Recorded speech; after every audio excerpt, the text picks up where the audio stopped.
அன்பு சகோதர சகோதரிகளே, ஆண்டவராய் இயேசுவின் நாமத்தினாலே உங்களை வாழ்த்துகிறோம். தேவ வார்த்தை பார்ப்போம். யோபு 42:12. கர்த்தர் யோபின் முன்னிலைமையை பார்க்கிறோம், அவன் பின்னலைமையை ஆசீர்வதித்தார். அப்படியாக இன்றைக்கு யோபுடைய நிலைமை என்னன்னா, அதோடு கூட அந்த தீங்கில் அவன் அழிந்து போயிடுவான்னு நினைத்து கொண்டிருந்தாங்க. இதோடு அவ்வளோதான், அவன் கதை முடிஞ்சிச்சுன்னு நினைத்து கொண்டிருந்தாங்க. அவன் இன்னும் வறுமையில ஒருவேளை சாப்பாட்டு கூட அவன் கஷ்டப்பட்டு கொண்டு இருப்பான். அவ்வளோதான், அவன் நோயில இறந்து விடுவான்னு நினைச்சாங்க. ஆனால் அந்த கஷ்டத்திலும் நஷ்டத்திலும் வேதனையிலும் துன்பத்திலிருந்து கர்த்தர் அவனை விடுவித்து முன்னிலைமையை காட்டிலும் பின்னலைமை ஆசீர்வதித்தார். அப்படியாக இன்னைக்கு நொந்து போயிருக்கிறாயா?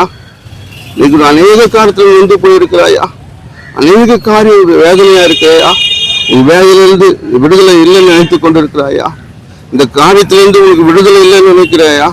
கர்த்தர் உனக்கு விடுதலை கொடுத்து உன்னை ஆசீர்வதிக்க போறார், உன்னை உயர்த்த போறார், உன்னை மேன்மைப்படுத்த போறார். அதனால இந்த காரியத்துல நான் முழுவிடுவேன், இந்த காரியத்துல அழிந்துருவேன், இந்த காரியத்தோட நீ முடிஞ்சிச்சு அப்படின்னு நினைக்காதீங்க.